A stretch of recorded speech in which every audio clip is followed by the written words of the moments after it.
Hi friends, welcome back to my channel. അപ്പോൾ ഞാൻ പറഞ്ഞായിരുന്നു മുമ്പത്തെ വീഡിയോയിൽ EJKയുടെ ബാക്കി ഭാഗം, അതായത് ശ്രുതിയുടെ വീട്ടിലേക്ക് ശ്രുതി അശ്വിനും ചെല്ലുന്ന ഭാഗം തൊട്ട് ഞാൻ ഇടുമെന്ന്. അപ്പോൾ ആ വീഡിയോ ആണിത്. മറ്റേ വീഡിയോ കാണാത്തവർ ചെന്ന് കാണണം. അപ്പോൾ കുറേ പേരൊക്കെ എൻ്റെ ചാനലിൽ വീഡിയോസൊക്കെ കാണാറുണ്ട്, പക്ഷേ സബ്സ്ക്രൈബ് ചെയ്യാറില്ല. എല്ലാവരും സബ്സ്ക്രൈബ് ചെയ്യണം. നിങ്ങളുടെയും കൂടെ സപ്പോർട്ട് ഉണ്ടെങ്കിൽ എനിക്ക് മുന്നോട്ട് റിവ്യൂസ് ഇടാൻ പറ്റത്തുള്ളൂ. അതുകൊണ്ട് ഈ റിവ്യൂസൊക്കെ എന്നും കാണുന്നതായിരിക്കും. അതുകൊണ്ട് എല്ലാവരും ഒന്ന് സപ്പോർട്ട് ചെയ്യണം. അങ്ങനെ ശ്രുതിയുടെ വീട്ടിലേക്ക് അശ്വിനും ശ്രുതിയും കൂടെ ചെല്ലുവാണ്. ഈ ചെല്ലുന്ന സമയത്ത് അവിടെയുള്ള നെയ്ബേഴ്സൊക്കെ കൂടി അശ്വിനും ശ്രുതിയും കാണാൻ വേണ്ടി ഇങ്ങനെ നിൽക്കുവാണ്. കാരണം അശ്വിൻ ആദ്യമായിട്ടാണ് അവരുടെ വീട്ടിലേക്ക് ഇങ്ങനെ നിൽക്കാനൊക്കെ വരുന്നത്. അതുകൊണ്ട് തന്നെ എല്ലാവരും ആ ഒരു എക്സൈറ്റ്മെൻറ്റിൽ അശ്വിനെ കാണാൻ വേണ്ടി നിൽക്കുക.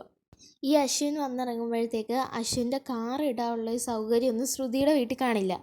അങ്ങനെ അശ്വിൻ്റെ കാറ് ഇവിടെ വീടിൻ്റെ തൊട്ടപ്പുറത്തുള്ളൊരു ഗ്യാരേജിലേക്കും കൊണ്ടിടുന്നത്.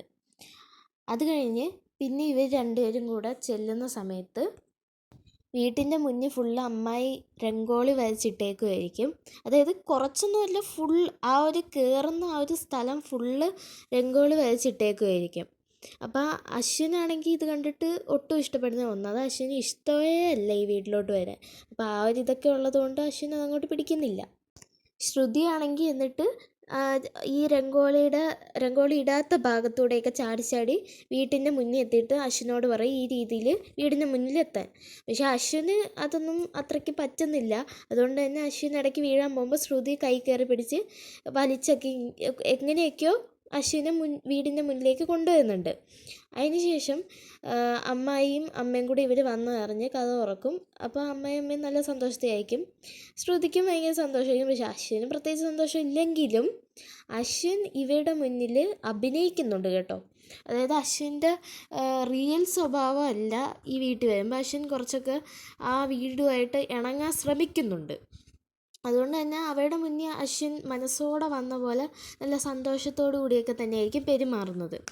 അപ്പോൾ ഇതൊക്കെ കാണുമ്പോഴത്തേക്ക് ശ്രുതിക്കാണെങ്കിൽ ഒരു ഐഡിയ തോന്നും. അതായത് ഈ വീട് വിട്ട് പോകുന്നതിന് മുമ്പ് തന്നെ അശ്വിനെ സ്വന്തം ഭാഗത്തേക്ക് ആക്കണം, അശ്വിനെ മനസ്സിളക്കണം എന്നൊരു ഐഡിയ തോന്നും. കാരണം അങ്ങനെയൊക്കെ ആക്കിയാൽ അശ്വിൻ തൻ്റെ വൈദ്യയിലേക്ക് 6 മാസത്തിനുള്ളിൽ എത്തുമെന്ന് അറിയാം ശ്രുതിക്ക്. അതുകൊണ്ടാണ് അങ്ങനെ.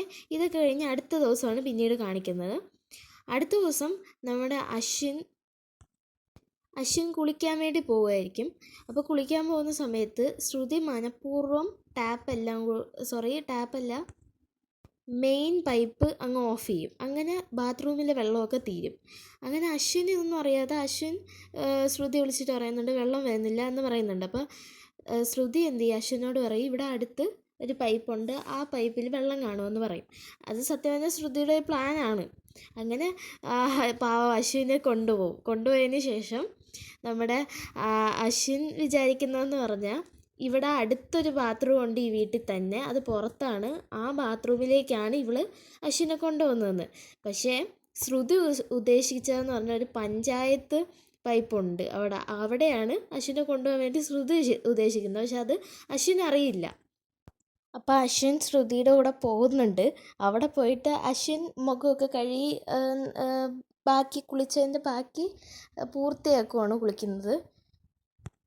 അശ്വിൻ കുളിക്കുന്നത് കണ്ട് അവിടെ വെള്ളം കോരാൻ വേണ്ടി നിന്ന സ്ത്രീകളെല്ലാം കൂടെ അശ്വിൻ്റെ ചുറ്റും നിരന്ന് നിൽക്കുമായിരിക്കും. അപ്പോൾ അശ്വിൻ കണ്ണ് തുറന്ന് നോക്കുമ്പോൾ ഒരു ടവല് മാത്രമാണ് അശ്വിൻ എടുത്തിരിക്കുന്നത്, വേറെ ഒന്നുമില്ല അശ്വിൻ. അങ്ങനെ നാണം കെട്ടാണ് അശ്വിൻ അവിടെ നിൽക്കുന്നത്. അശ്വിൻ എല്ലാം അഡ്ജസ്റ്റ് ചെയ്ത് മാക്സിമം നമ്മുടെ മുത്തശ്ശി അഞ്ജലിയും പറഞ്ഞ പോലെ തന്നെ ഇവിടെ നിൽക്കാമെന്നുള്ള ഒരു ഇതിലാണ് വന്നേക്കുന്നത്. അതുകൊണ്ട് തന്നെ ശ്രുതിയെടുത്ത് ഒന്നും ദേഷ്യപ്പെടുകയോ ഒന്നും ചെയ്യുന്നില്ല അശ്വിൻ. അത് കഴിഞ്ഞ് അന്ന് രാത്രി തന്നെ അശ്വിൻ ഉറങ്ങാൻ വേണ്ടി പോവുക. ഉറങ്ങാൻ പോകുന്ന സമയത്ത് ആ വീട്ടിൽ ഒറ്റൊരു ബെഡേ ഉള്ളൂ. അത് അശ്വിൻ്റെ വീട്ടിലെ പോലെ വലിയ ബെഡൊന്നും അല്ല. അപ്പോൾ അശ്വിനാണെങ്കിൽ ശ്രുതിയെ തട്ടിയും മുട്ടിയും കിടക്കാനും ഇഷ്ടമല്ല. അങ്ങനെയൊക്കെയാണ്. അതുകൊണ്ട് തന്നെ അശ്വിൻ ഒട്ടും കംഫർട്ടബിൾ അല്ല ഈ വീട്ടിൽ വന്നിട്ട്. എന്നിട്ട് പോലും അശ്വിൻ എന്ത് ചെയ്യുന്നു, ആ ബെഡിൻ്റെ ഒരു സൈഡിലായിട്ട് അത് അരിക്ക് ചേർന്ന് അശ്വിൻ കിടക്കും. പക്ഷേ ശ്രുതിയാണെങ്കിൽ നല്ല വിശാലമായിട്ട് അവിടെ കിടക്കുക. എന്നിട്ട് അശ്വിൻ ഉറങ്ങിയെന്ന് മനസ്സിലാക്കുമ്പോൾ ശ്രുതി എന്ത് ചെയ്യുമെന്ന് വെച്ചാൽ ശ്രുതി കുറച്ചുകൂടെ അടുത്ത് വരും.